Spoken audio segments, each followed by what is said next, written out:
ಟಾರ್ಗೆಟ್ಗೆ ಮತ್ತೊಮ್ಮೆ ಸ್ವಾಗತ. ರೇಣುಕಾಚಾರ್ಯ ಅವರೇ, ಓಕೆ, ನೀವೆಲ್ಲ ಭಾಳ ನಾವು ಟ್ರಾನ್ಸ್ಪರೆಂಟಾಗಿ ಮಾಡ್ತಾ ಇದ್ದೀರಿ, ನಾವೆಲ್ಲ ಸರಿ ಇದ್ದೀವಿ ಅಂತ ಹೇಳ್ತೀರಿ. ಓಕೆ, ನ್ಯಾಯಾಲಯ ನಿಮಗೊಂದು ಶಿಕ್ಷೆ ಅಂತ ಕೊಟ್ಟಿದೆ. ಅಂದರೆ ನೀವೆಲ್ಲರೂ ಜುಡಿಷಿಯಲ್ ಕಸ್ಟಡಿಯಲ್ಲಿ ಇರಪ್ಪ, ಇಲ್ಲಿ ತನಿಖೆ ಆಗೋವರೆಗೂ ನೀವು ಇಲ್ಲಿ ಹೊರಗಡೆ ಇದ್ರೆ ನೀವೇನೇನು ಮಾಡ್ತೀರಿ ಅಂತ ಹೇಳಿ ನ್ಯಾಯಾಲಯಕ್ಕೆ ಮನೆಯವರೆಗೆ ಯಾಕೆ ನಿಮಗೆ ಜೈಲಿಗೆ ಕಳಿಸಿದೆ. ಅಲ್ಲಾದರೂ ನೆಟ್ಟಿಗೆ ಜೈಲಿಗೆ ಹೋದ್ರೆ ನೀವು ಅಲ್ಲಿ ಯಾಕೆ ಹೋಗಿ ಎಲ್ಲರೂ ಡ್ರಾಮಾ ಮಾಡ್ತಾ ಇದ್ದಾರೆ? ನೀವು ಕೂಡ ಅದ್ರಲ್ಲಿ ಭಾಗಿಯಾಗಿದ್ರಿ ಡ್ರಾಮಾಗಳಲ್ಲಿ. ನ್ಯಾಯಾಂಗದ ಬಗ್ಗೆ ನಮಗೆ ವಿಶ್ವಾಸ ಇದೆ, ನಂಬಿಕೆ ಇದೆ. ನ್ಯಾಯಾಂಗದ ಬಗ್ಗೆ ನಾನು ಹೆಚ್ಚು ಮಾತಾಡಲ್ಲ. ಹಾಗಾದ್ರೆ ನೀವು ಜುಡಿಷಿಯಲ್ ಕಸ್ಟಡಿ ಕೊಟ್ಟ ಮೇಲೆ ಸೀದಾ ಹೋಗಬೇಕು, ಯಾಕೆ ಹಾಸ್ಪಿಟ್ಲಿಗೆ ಹೋಗ್ತೀರಿ ಪದೇ ಪದೇ? ಸನ್ಮಾನ್ಯ ಯಡಿಯೂರಪ್ಪನವರು ನ್ಯಾಯಾಲಯಕ್ಕೆ ಗೌರವವನ್ನು ಕೊಟ್ಟು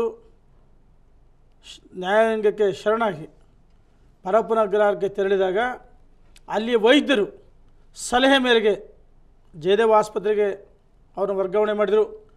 ಆಸ್ಪತ್ರೆಯಲ್ಲಿ 3 ದಿವಸಗಳ ಕಾಲ ಚಿಕಿತ್ಸೆಯನ್ನು ಪಡೆದು ಹೆಚ್ಚಿನ ಚಿಕಿತ್ಸೆಗೆ ವಿಕ್ಟೋರಿಯಾ ಹಾಸ್ಪಿಟಲ್ ಕಳಿಸಿಕೊಟ್ರು. ಆಸ್ಪತ್ರೆ ಡ್ರಾಮಾ ಅಲ್ಲ, ವೈದ್ಯರು. ನಿನ್ನೆ ದಿವಸ ಅವರನ್ನು ಮುಖ ಮುಚ್ಕೊಂಡು ಕರ್ಕೊಂಡು ಹೋಗಿದ್ರಲ್ಲಿ ನೀವು ಕೂಡ ಪಾಲುದಾರಿ. ಐಡಿಯಾ ಕೊಟ್ಟಿದ್ದೆ ನೀವು. ಅಲ್ಲಿ ಆಡಳಿತ ವ್ಯವಸ್ಥೆ ಸಿಬ್ಬಂದಿಯವರು, ಪೊಲೀಸ್ ಇಲಾಖೆಯವರು ಯಡಿಯೂರಪ್ಪನವ್ರನ್ನ ಆ ರೀತಿ ನೋಡಿ ಕವರ್ ಮಾಡ್ಕೊಂಡು ಯಾವುದೇ ಕಾರಣಕ್ಕೂ ಆಡಳಿತ ಸಿಬ್ಬಂದಿ ಆರೋಪ ಹೊರಿಸ್ತಾ ಇದ್ದೀರಿ. ಆರೋಪ ಅಲ್ಲ, ಅವರವ್ರ ಕರ್ತವ್ಯ ಆರೋಪ ಅಲ್ಲ, ಇದು ಆರೋಪ ಅಲ್ಲ, ಇದು ಹೈಡ್ರಾಮನಲ್ಲ. ಅದ್ರ ಮಧ್ಯೆ ಮಾಧ್ಯಮಗಳು ವಿನಾಕಾರಣ ಯಡಿಯೂರಪ್ಪನವ್ರ ಬಗ್ಗೆ ಯಡಿಯೂರಪ್ಪನವ್ರು ಭಾಳ ಒಳ್ಳೆ ಕೆಲಸ ಮಾಡಿದರೆ ವಿನಾಕಾರಣ ಅವ್ರ ಬಗ್ಗೆ ಅಪಪ್ರಚಾರ ಮಾಡ್ತಾರೆ. ಆ ಕಾರಣಕ್ಕೋಸ್ಕರ ಅವ್ರ ಆರೋಗ್ಯದಲ್ಲಿ ಬಹಳ ವ್ಯತ್ಯಾಸ ಆಗಿತ್ತು. ಈಗ ಮತ್ತಷ್ಟು ಮನಸ್ಸಿಗೆ ನೋವು ಬರ್ತದೆ ಒಂದೇ ಒಂದು ಕಾರಣಕ್ಕೆ. ವಿಕ್ಟೋರಿಯಾ ಆಸ್ಪತ್ರೆ ಮುಂದೆ ಒಂದೇ ಒಂದು ಕಾರಣಕ್ಕೆ ವಿಕ್ಟೋರಿಯಾ ಆಸ್ಪತ್ರೆ ಮುಂದೆ ಮುಖ ಮುಚ್ಕೊಂಡು ಹೋಗಕ್ಕೆ ಮಾಧ್ಯಮದವ್ರು ಐಡಿಯಾ ಕೊಟ್ಟಿದ್ರ? ನೋಡಿ, ಐಡಿಯಾ ನಿಮಗೆ ತಾನೆ. ಇಲ್ಲಿ ಐಡಿಯಾ ಪ್ರಶ್ನೆ ಅಲ್ಲ, ವಿನಾಕಾರಣ ಮಾಧ್ಯಮಗಳು ಅವ್ರನ್ನ ಒಂದು ನೀವು ಮಾಡಿದ್ದನ್ನು ತೋರಿಸ್ತಾ ಇದೀವಿ ನಾವು. ನೀವು ರಸ್ತೆಯಲ್ಲಿ ಡ್ಯಾನ್ಸ್ ಮಾಡ್ತೀರಿ, ಅದನ್ನ ತೋರಿಸಿದ್ವಿ. ನೀವು ಇನ್ನೇನೋ ಒಂದು ಮಾಡ್ತೀರಿ, ನಾವು ಅದನ್ನ ತೋರಿಸಿದ್ವಿ. ಮೊನ್ನೆ ಕ್ರಿಯೇಟ್ ಮಾಡಿದ ಈ ಡ್ರಾಮಾವನ್ನು ನಾವು ತೋರಿಸಿದ್ವಿ. ಒಬ್ಬ ವ್ಯಕ್ತಿಯನ್ನು ನಿರಂತರವಾಗಿ ತೇಜೋವಧೆ ಮಾಡೋ ಕೆಲಸ ಆಗ್ತಿದೆ. 40 ವರ್ಷಗಳ ಕಾಲ ರಾಜಕೀಯದಲ್ಲಿ ತಾಲೂಕು ಅಧ್ಯಕ್ಷರಾಗಿ, ಪುರಸಭೆ ಅಧ್ಯಕ್ಷರಾಗಿ, ಜಿಲ್ಲಾ ಅಧ್ಯಕ್ಷರಾಗಿ, ರಾಜ್ಯ ಭಾರತೀಯ ಜನತಾ ಪಾರ್ಟಿ ಅಧ್ಯಕ್ಷರಾಗಿ, ಪ್ರತಿಪಕ್ಷ ನಾಯಕರಾಗಿ ಎಲ್ಲ ಆಯ್ತು, ಉಪಮುಖ್ಯಮಂತ್ರಿಯಾಗಿ, ಮುಖ್ಯಮಂತ್ರಿಯಾಗಿ 3 ವರ್ಷಗಳ ಕಾಲ ಬಹಳ ಒಳ್ಳೆ ಆಡಳಿತವನ್ನು ಕೊಟ್ಟಿದ್ದಾರೆ. ಇವತ್ತು ಈ ನಾಡಿನ ಜನತೆ ಯಡಿಯೂರಪ್ಪನ ಆಡಳಿತವನ್ನು ಸಂಪೂರ್ಣ ಒಪ್ಪಿದ್ದಾರೆ. ಕೊಟ್ಟಂತ ಯೋಜನೆಗಳು ಈ ರಾಜ್ಯದ ಎಲ್ಲ ವರ್ಗದ ಜನರಿಗೆ ನೇರವಾಗಿ ಮನೆಗೆ ತಲುಪತಕ್ಕಂಥ ಕೆಲಸವನ್ನು ಯೋಜನೆ ಮಾಡಿದ್ದಾರೆ. ಸಾಮಾಜಿಕ ನ್ಯಾಯ ಕೊಟ್ಟಂತ ಏಕೈಕ ಮುಖ್ಯಮಂತ್ರಿ ಅಂದ್ರೆ ಸನ್ಮಾನ್ಯ ಯಡಿಯೂರಪ್ಪನವರು. ನೋಡಿ, ಕೆಲವರು ನೋಡಿ ಪರಿಶಿಷ್ಟ ಜಾತಿ, ಪಂಗಡ, ಅಲ್ಪಸಂಖ್ಯಾತ ಹಿಂದುಳಿದವರಿಗೆ ಕೇವಲ ರಾಜಕೀಯವಾಗಿ ಮಾತಾಡ್ತಿದ್ರು, ಇಲ್ಲ ವೇದಿಕೆಯಲ್ಲಿ ಮಾತಾಡ್ತಿದ್ರು, ನಿಮ್ಮಲ್ಲಿ ವೋಟ್ ಬ್ಯಾಂಕ್ ರಾಜಕಾರಣ ಮಾಡ್ತಿದ್ರು. ನಾವು ಇವತ್ತಿಗೆ ವೋಟ್ ಬ್ಯಾಂಕ್ ರಾಜಕಾರಣ ಮಾಡಿಲ್ಲ. ಪರಿಶಿಷ್ಟ ಜಾತಿ, ಪಂಗಡ, ಅಲ್ಪಸಂಖ್ಯಾತರಿಗೆ, ಹಿಂದುಳಿದ ವರ್ಗದವರಿಗೆ, ಕ್ರಿಶ್ಚಿಯನ್ರಿಗೂ ಸಹ ಇವತ್ತು ನಮ್ಮ ಸರ್ಕಾರ ಸಮಾಜ ನೋಡಿ ಸಮಾಜಗಳು ನಿಜವಾಗಿ ಅಭಿವೃದ್ಧಿ ಆಗೋದಕ್ಕೆ ನಮ್ಮ ಸರ್ಕಾರ ಬಹಳ ಒಳ್ಳೆ ಕೆಲಸ ಮಾಡಿದೆ. ನಾವು ಯಾವುದೇ ತಪ್ಪನ್ನು ಮಾಡಿಲ್ಲ. ನೀವು ಸೀರಿಯಸ್ ಆಗಿ ರಾಜಕಾರಣ ಮಾಡಲ್ಲ, ನಾವು ಜಾತಿ ರಾಜಕಾರಣ ಮಾಡಲ್ಲ. ನೋಡಿ, ಯಡಿಯೂರಪ್ಪನವರ ಇವತ್ತಿನ ಸ್ಥಿತಿಗತಿಗಳಿಗೆ ತಾವು ಕಾರಣ. ತಾವು ಸ್ವಾಮೀಜಿಗಳ ಹಿಂಡು ಕಟ್ಟಿಕೊಂಡು ತಮ್ಮದೇ ಆದೊಂದು ಗುಂಪು ಕಟ್ಟಿಕೊಂಡು ಅವರನ್ನ ಹಾದಿ ತಪ್ಪಿಸ್ತಾ ಇದ್ದೀರಾ ನೀವು. ಯಡಿಯೂರಪ್ಪನವರು ಹಾದಿ ತಪ್ಪತಕ್ಕಂಥ ವ್ಯಕ್ತಿ ಅಲ್ಲ, ಬೇರೆಯವರ ಮಾತಿಗೆ ಬಲಿಯಾಗ್ತಕ್ಕಂಥ ವ್ಯಕ್ತಿ ಅಲ್ಲ. ಕಳೆದ 40 ವರ್ಷಗಳ ರಾಜಕಾರಣ ಅನುಭವ ಅವರಿಗಿದೆ. ರೇಣುಕಾಚಾರ್ಯ ಒಬ್ಬ ಮಿನಿಸ್ಟರ್ ಆಗಿ ಈ ನೆಲದ ಕಾನೂನಿನ ಬಗ್ಗೆ ನಿಮಗೆ ಗೌರವ ಇದೆಯೋ ಇಲ್ವೋ ಅಷ್ಟು ಮಾತ್ರ ಹೇಳಿ. ನಾನು ಯಾವತ್ತೂ ಕಾನೂನನ್ನು ಗೌರವಿಸ್ತಕ್ಕಂಥ ವ್ಯಕ್ತಿ. ಕಾನೂನಿನ ವಿರುದ್ಧವಾಗಿ ಯಾವತ್ತೂ ನಾನು ನಡ್ಕೊಂಡು ಬಂದಿಲ್ಲ. ಕಾನೂನಿನ ಚೌಕಟ್ಟಿನೊಳಗೆ ಕೆಲಸ ಮಾಡ್ತೀನಿ, ಕಾನೂನಿನ ಚೌಕಟ್ಟೊಳಗೆ ಆಡಳಿತ ಮಾಡ್ತೀನಿ. ರೈಟ್, ಕಾನೂನಿನ ವಿರುದ್ಧವಾಗಿ ಯಾವತ್ತೂ ನಡ್ಕೊಂಡಿಲ್ಲ. ಕಾನೂನಿನ ಬಗ್ಗೆ ಗೌರವ ಇದೆ, ವಿಶ್ವಾಸ ಇದೆ. ನನ್ನ ಪ್ರಶ್ನೆಗೆ ಅಷ್ಟೇ ಉತ್ತರ ಕೊಡಿ. ಈಗ ಹಾಗಾದ್ರೆ ಸಂಪಂಗಿ ಅರೆಸ್ಟ್ ಆದಾಗ ತಾವು ಲೋಕಾಯುಕ್ತರ ಆ ಕಚೇರಿ ನುಗ್ಗಿದ್ದು ಯಾಕೆ? ಒಂದು. ಎರಡನೇದು, ಯಡಿಯೂರಪ್ಪನವ್ರ ಜೊತೆ ಕೋರ್ಟಿಗೆ ಪದೇ ಪದೇ ಹೋಗಿದ್ದು, ಆ ನಂತರ ವಿಕ್ಟೋರಿಯಾ ಹಾಸ್ಪಿಟ್ಲು, ಜಯದೇವ ಹಾಸ್ಪಿಟ್ಲಿಗೆ ನುಗ್ಗಿದ್ದು. ಮೂರನೇದು, ಮೊನ್ನೆ ಜಯದೇವದಿಂದ ವಿಕ್ಟೋರಿಯಾ ಹಾಸ್ಪಿಟ್ಲಿಗೆ ಕರೆತಂದಾಗ ತಾವು ಅವ್ರ ಜೊತೆ ನೀವು ಯಾರು ಪರ್ಮಿಷನ್ ತೊಗೊಂಡಿದ್ರಿ? ಯಾಕೆ ಹೀಗೆ ಪದೇ ಪದೇ ಜುಡಿಷಿಯಲ್ ಕಸ್ಟಡಿಯಲ್ಲಿದ್ದ ಒಬ್ಬ ವ್ಯಕ್ತಿಯನ್ನು ನೋಡೋದಕ್ಕೆ ಗೂಳಿಗಳ ಥರ ತಾವು ನುಗ್ತಾ ಇದ್ರಿ? ಖಂಡಿತ ನಾನು ಗೂಳಿ ರೀತಿಯಲ್ಲಿ ನುಗ್ಗಿಲ್ಲ. ಸಂಪಂಗಿ ನಮ್ಮೊಬ್ಬ ಶಾಸಕ ಮಿತ್ರ. ನಾನು ತುಮಕೂರು ಮಠಕ್ಕೆ ಹೋಗಿದ್ದೆ. ಅರೆಸ್ಟ್ ಮಾಡಿದ್ದವ್ರು ಯಾರು? ಪೊಲೀಸರು ತಾನೆ. ಸಂದರ್ಭದಲ್ಲಿ ಸಂಪಂಗಿ ಅರೆಸ್ಟ್ ಆಗಿದ್ದಾರೆ.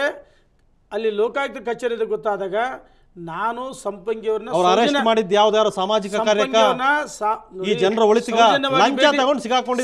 ಸೌಜನ್ಯವಾಗಿ ಭೇಟಿ ಮಾಡಕ್ ಹೋಗಿದ್ದೆ. ಅಲ್ಲಿನ ಸಿಬ್ಬಂದಿ ವರ್ಗ ತಡೆದಾಗ ನಾನು ಒಳಗಡೆ ಬಿಡೋದಕ್ಕೆ ಅನುಮತಿಯನ್ನು ಕೇಳಿದ್ದೀನಿ. ನಾನು ಯಾವುದೇ ಕಾರಣಕ್ಕೂ ಇಲ್ಲಿ ಉಳಿದ ಕಡೆ ಎಲ್ಲ ಯಾರು ಪರ್ಮಿಷನ್ ತಗೊಂಡು ಹೋದ್ರಿ ನೀವು? ಹಾಸ್ಪಿಟ್ಲ್ಗಳಿಗೆಲ್ಲ, ಆಸ್ಪತ್ರೆಗೆ ಆರೋಗ್ಯ ಯಾವ ರೀತಿ ವಿಚಾರಣೆ ಮಾಡಕ್ಕೆ ಹೋಗಿದ್ದೆ, ಆದರೆ ಒಳಗಡೆ ಬಿಟ್ಟಿಲ್ಲ. ಯಡಿಯೂರಪ್ಪ ನಮ್ಮನ್ನು ಸಹ ಮಾತಾಡ್ಸಕ್ಕಾಗಿಲ್ಲ. ಅವರು ಪರಿಸ್ಥಿತಿ ಆರೋಗ್ಯದ ಚೇತರಿಕೆ ಯಾವ ಪದೇ ಪದೇ ಬಂದು ಮಾಧ್ಯಮದ ಮುಂದೆ ಹೇಳಿದ್ರಲ್ಲ, ಅವ್ರ ಆರೋಗ್ಯ ಸ್ಥಿತಿ ಹಿಂಗಿದೆ ಹಿಂಗಿದೆ ಅಂತ ಹೇಳ್ಬಿಟ್ಟು ಎಕ್ಸ್ಪ್ಲೈನ್ ಮಾಡ್ತಾ ಇದ್ರಲ್ಲ, ಹೆಂಗೆ ಗೊತ್ತಾಯ್ತು ನಿಮ್ಗೆ? ಹಾಗಾದ್ರೆ ನೋಡಿ, ವೈದ್ಯರು ವೈದ್ಯರನ್ನ ಭೇಟಿ ಮಾಡಿದ್ವಿ, ವೈದ್ಯರ ಜೊತೆ ಚರ್ಚೆ ಮಾಡಿದ್ವಿ, ಆರೋಗ್ಯದ ಬಗ್ಗೆ ಪರಿಸ್ಥಿತಿಯನ್ನು ನಾವು ಮಾಹಿತಿ ಪಡೆದಿದ್ದೇವೆ. ನಾನು ಯಡಿಯೂರಪ್ಪನ ಇದುವರೆಗೆ ಭೇಟಿ ಮಾಡೋಕ್ಕಾಗಿಲ್ಲ. ಒಂದೇ ಒಂದು ಬಾರಿ ಜಯದೇವ ಆಸ್ಪತ್ರೆಯಲ್ಲಿ ಭೇಟಿಯಾಗಿದೆ, ವಿಕ್ಟೋರಿಯಲ್ಲಿ ನಾನು ಭೇಟಿಯಾಗಿಲ್ಲ.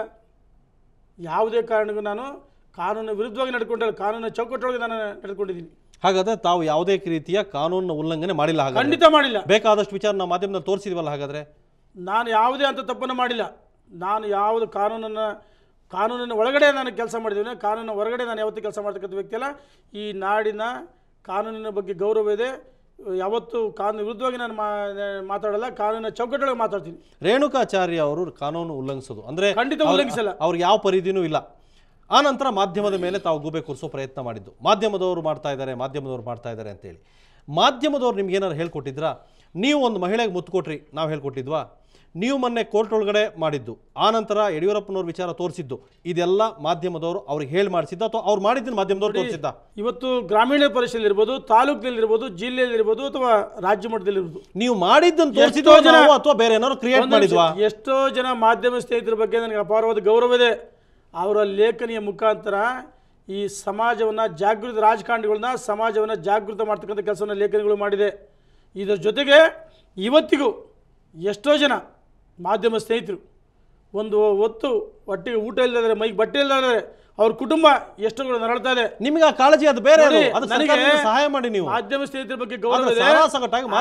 ಯಾಕೆ ಮಾತಾಡ್ತಾ ಇದ್ರಿ ನೀವು? ಕೆಲವು ಮಾಧ್ಯಮದವರು ಕೆಲವರು ಏನ್ ಮಾಡಿದ್ರು? ನಿಮಗೆ ಕೆಲವರು ಏನ್ ಮಾಡಿದ್ರು ನೋಡಿ, ವಿನಾಕಾರಣ ಯಡಿಯೂರಪ್ಪನ ಬಗ್ಗೆ ತೇಜವಾದ ಮಾಡ್ತಕ್ಕಂಥ ಕೆಲಸನ ಮಾಡಿದರೆ. ಯಡಿಯೂರಪ್ಪನವರು ಅಧಿಕಾರಕ್ಕೆ ಬಂದ 3 ವರ್ಷಗಳಿಂದ ನಿರಂತರವಾಗಿ ಉದ್ದೇಶಪೂರ್ವಕವಾಗಿ ಆರೋಪ ಮಾಡ್ತಾ ಬಂದರು, ತೇಜವಾದ ಮಾಡ್ತಕ್ಕಂಥ ಕೆಲಸ ಮಾಡಿದರು. ನೈತಿಕವನ್ನು ರಾಜೀನಾಮೆ ಕೊಟ್ಟರು. ಕೊಟ್ಟಾದ್ಮೇಲೆ ಸಹ ಯಡಿಯೂರಪ್ಪನವರು ರಾಜಕೀಯ ಮುಗಿಸ್ಬೇಕಂತ ಅನೇಕ ಕೆಲವೇ ಕೆಲವರು ಬೆರಳೆಣಿಕೆಯಷ್ಟು 1-2-3 ಜನ ಯಡಿಯೂರಪ್ಪನ ರಾಜಕೀಯ ಮುಗಿಸೋಕೆ ಪ್ರಯತ್ನ ಮಾಡ್ತಾ ಇದ್ದಾರೆ ಇವತ್ತಿಗೂ. ಆದರೆ ಈ ನಾಡಿನ ಜನತೆ 6 ಕೋಟಿ ಜನರ ಹೃದಯ ಸಿಂಹಾಸನದಲ್ಲಿ ಯಡಿಯೂರಪ್ಪ ನೆಲೆಸಿದ್ದಾರೆ. ನೋಡಿ, ಇಡೀ ರಾಜ್ಯದಲ್ಲಿ ಪ್ರವಾಸ ಮಾಡಿದ್ದೀನಿ. ಯಾವುದೇ ಜಿಲ್ಲೆಗೆ ಹೋದ್ರಿ, ಯಾವುದೇ ತಾಲೂಕಿಗೆ ಹೋದ್ರಿ, ಯಾವುದೇ ಗ್ರಾಮೀಣ ಪರಿಷತ್ಗೆ ಹೋದ್ರು ಯಡಿಯೂರಪ್ಪ ತಪ್ಪನ್ನು ಮಾಡಿಲ್ಲ, ಯಡಿಯೂರಪ್ಪ ಅಪರಾಧ ಮಾಡಿಲ್ಲ. ಇವತ್ತು ಷಡ್ಯಂತ್ರ ಅಂತೇಳಿ ಸಾಮಾನ್ಯ ಜನರು ಮಾತಾಡ್ತಾ ಇದ್ದಾರೆ. ಇದು ನಾನಲ್ಲ, ಜನರ ಒಪ್ಪಿಗೆಯನ್ನು, ಜನರ ಭಾವನೆಗಳನ್ನು ನಾನು ಮಾತಾಡ್ತಾ ಇದ್ದೀನಿ. ರೈಟ್. ರೇಣುಕಾಚಾರ್ಯ ನಿಮ್ಮ ಜೊತೆ ಇನ್ನಷ್ಟು ಮಾತಾಡ್ತೀನಿ. ಅದಕ್ಕೂ ಮೊದಲು ಒಂದು ಚಿಕ್ಕ ಬ್ರೇಕ್.